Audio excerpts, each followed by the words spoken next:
Hello friends, so today's video is going to be part 2 of my 2022 anticipated book releases. I had to restart this video numerous times because I could not get that out. But either way, I did a part 1 to this, and I have been talking about anticipated releases from January through March. So for this video, we're going through the second half of February through the end of March, and I'm not actually going into any anticipated releases for the rest of the year just yet, because I like doing anticipated releases seasonally. Also, a little heads up, all of the books mentioned in today's video are available on NetGalley. Of the 9 books I'm going to talk about today, 3 of them are YA and the other 6 are adult, and I'm just going to go in order of projected release dates. Of course, those are subject to change. But either way, jumping into the first one, A River Enchanted, which is projected for February 15th. This one is by the author Rebecca Ross. I tried something else by Rebecca Ross earlier this year, and while it didn't ultimately end up working out for me as far as the plot goes, I did really like this author's writing style,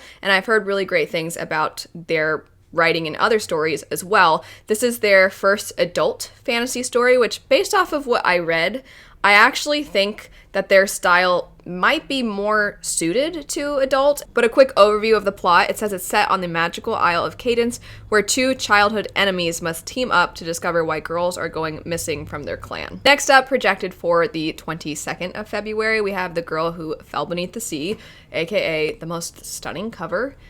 Oh my gosh. But anyway, jumping into the synopsis and what the book's actually about, it says, deadly storms have ravaged Mina's homeland for generations. Floods sweep away entire villages, while bloody wars are waged over the few remaining resources. Her people believe the sea god, once their protector, now curses them with death and despair. In an attempt to appease him, each year a beautiful maiden is thrown into the sea to serve as the sea god's bride, in hopes that one day the true bride will be chosen and end the suffering.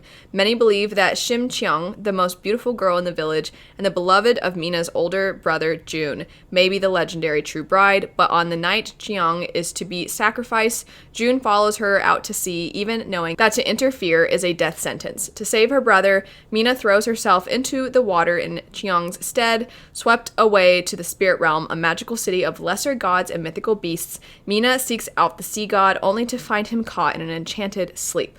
With the help of a mysterious young man named Shin, as well as a motley crew of demons, gods, and spirits, Mina sets out to wake the sea god and bring an end to the killer storms once and for all, but she doesn't have much time. A human cannot live long in the land of the spirits, and there are those who would do anything to keep the sea god from waking. This is definitely one of my most anticipated releases, and also hats off to this cover artist. I believe they are on Twitter, so if I can find them, I'll have them linked. I'm pretty sure I've looked them up before, because as soon as I saw this cover, I thought, who did that? Also set for February 22nd, we have The Justice of Kings. In part 1, I joked that all of the adult fantasy books might as well just be my anticipated Orbit releases because so many of them are through Orbit, this one included. Set up for Justice of Kings, it says it's the first in a new epic fantasy trilogy. It follows the tale of Sir Conrad von Volt, an Emperor's Justice, a detective, judge, and executioner all in one. As he unravels a web of secrets and lies, von Volt discovers a plot that might destroy his order once and for all, and bring down the entire empire. As an Emperor's Justice, Sir Conrad von Volt, man, they are really making me say that a lot, always has the last word. His duty is to uphold the law of the empire using whatever tools he has at his disposal, whether it's his blade, the arcane secrets passed down from justice to justice, or his wealth of knowledge of the laws of the empire. Usually his reputation as one of the most revered and hated justices is enough to get most any job done. When von Volt investigates the murder of a noblewoman, he finds his authority being challenged like never before. As a simple case becomes more complex and convoluted, he begins to pull at the threads that unravel a conspiracy that could see an end to all justices and a beginning to lawless chaos across the empire. I think that sounds great. I think the cover also just captures that synopsis is in the cover, right? Am I the only one that feels that way? Anyway, I think it sounds great. Very excited. It also sounds like it's gonna be very morally gray. I mean, just the concept of this person being detective, judge, and executioner, no one should have that much power, right? But what if he's trying his best, you know? What if he's a character that you're like, oh, I like this character, but also you have too much power. Now, finally getting into March, on March 1st, we have all the Horses of Iceland. If you want to pique my interest, just mention Iceland, and I'll be like, what's that? And it's historical fantasy. If you don't know, I'm kind of obsessed with Iceland. I went once for 2 weeks. I went around the whole country. I didn't get to see everything, of course. Anyway, this is sidetracking, but I'm obsessed with Iceland, and I'm like, a historical fantasy with Iceland? Say no more. But I will say more for those of you who are like, I need a little bit more than the word Iceland. So it says a hypnotic historical fantasy with gorgeous and unusual literary prose, not usually my typical thing I'm drawn to, but hey, you know, branching out, from the captivating author of The Fourth Island. Everyone knows the Horses of Iceland, wild and small and free, but few have heard their story. Sarah Tolmie's All the Horses of Iceland weaves their mystical origin into a saga for the modern age. Filled with the magic and darkened whispers of a people on the cusp of major cultural change, All the Horses of Iceland tells the tale of a Norse trader on the Silk Road and the ghostly magic that followed him home to the land of fire, stone, and ice. All the Horses of Iceland is a delve into the secret imagined history of Iceland's unusual horses brought to life by an expert storyteller. If you ever do get to go to Iceland, Icelandic horses, if I'm not mistaken, once a horse has left the country, they do not allow that horse to come back. They're very particular about keeping their horses as Icelandic horses, and as a result, they do look different from other horses that you typically see in the rest of the world. They're very cute. They roam around everywhere, and I never got tired of it. When we were driving, they really are. They're everywhere. And, you know, you see a few of them, and you're like, oh, horses, when you first get there. That was me the whole trip. My husband also never got tired of it. They're so cute. But also, it's just one of those things where I wish I could know more of the significance of so many aspects of Icelandic culture, and I'm hoping that we get to see that in this particular book. Next up, we have Gallant by V.E. Schwab. I'm pretty sure this is going to make a lot of people's anticipated book releases. It's V.E. Schwab. It's an established name. It's an amazing cover. And in typical V.E. Schwab fashion, it has a very interesting pitch. It says it's The Secret Garden meets Crimson Peak, which is a very interesting pitch. But to give a little bit more, it is supposed to be a standalone. It says perfect for readers of Holly Black and Neil Gaiman. And then as for what it's about, it says Olivia Pryor has grown up in the Maryland School for Girls, and all she has of her past is her mother's journal, which seems to unravel into madness. Then a letter invites Olivia to come home to Gallant. Yet when Olivia arrives, no one is expecting her, but Olivia is not about to leave the first place that feels like home. It doesn't matter if her cousin Matthew is hostile or if she sees half-formed ghouls haunting the hallways. Olivia knows that Gallant is hiding secrets, and she is determined to uncover them. When she crosses a ruined wall at just the right moment, Olivia finds herself in a place that is Gallant, but not.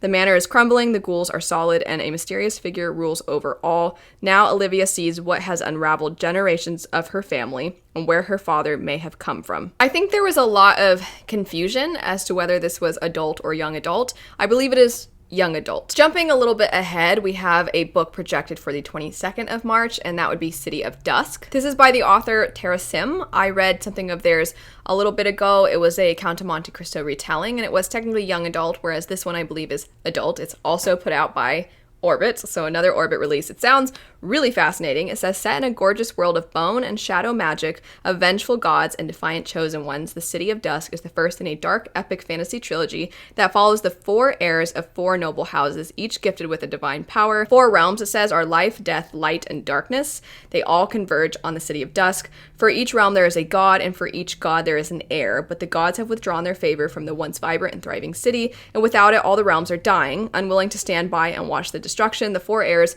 Risha, a necromancer struggling to keep peace, Angelica, an elementalist with her eyes set on the throne, Tesaya, I'm not sure, a shadow-wielding rogue with rebellion in her heart, and Nick, a soldier who struggles to see the light, will sacrifice everything to save the city, but their defiance will cost them dearly. Next up, we have The Bone Orchard. This is also set for the 22nd of March. I think this cover is very cool, but I also just want to add, I've been seeing a trend of flowers that make horror-themed stories deceivingly pretty looking on the covers in a very cool way.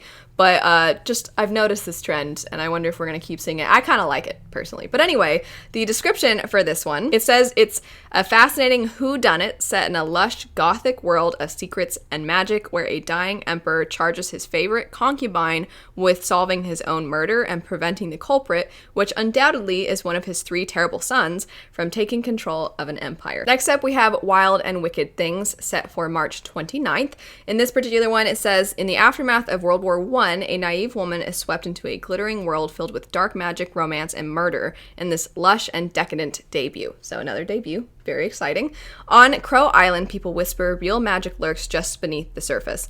Neither real magic nor faux magic interests Annie Mason, not after it stole her future. She's only on the island to settle her late father's estate and hopefully reconnect with her long-absent best friend, Beatrice, who fled their dreary lives for a more glamorous one. Yet Crow Island is brimming with temptation, and the biggest one may be her enigmatic new neighbor. Emmeline Delacroix is a figure shadowed by rumors of witchcraft, and when Annie witnesses a confrontation between her friend and Emmeline at one of the island's extravagant parties, she is drawn into a glittering, haunted world. Last on the list, and once again an absolutely breathtaking cover, we have A Magic Steeped in Poison. If I understand correctly, I believe this is the first book in a duology, and the second book will be released later in the year. So I'm actually really excited because if I really like this one, I don't have to wait that long, and if you're the kind of person that prefers to wait until an entire series is out before you pick it up, this one's one that maybe you can make an exception for because the sequel's gonna come out pretty soon anyway. For Ning, the only thing worse than losing her mother is knowing that it's her own fault.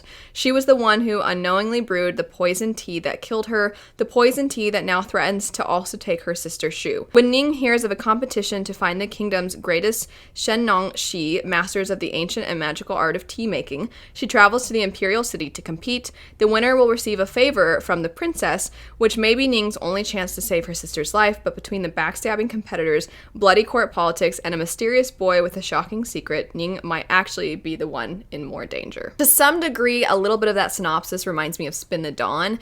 The first chunk of Spin the Dawn is this competition where it's set in a skill that the main character excels at, but then that book took a little bit of a shift later in the second half, and a lot of people preferred the first half where you have this competition setting with this thing the character's passionate about. And with this one, I'm wondering if it's going to stay in that setup. Regardless, that wraps up all of my anticipated releases for the first 3 months of 2022. I'm so excited about so many of these. I'm going to try my best to pick up all of them. Let me know what your anticipated releases are. Like I said, I will have part 1 linked in the description bar down below. I hope you have a lovely rest of your day, and I'll see you all later. Bye.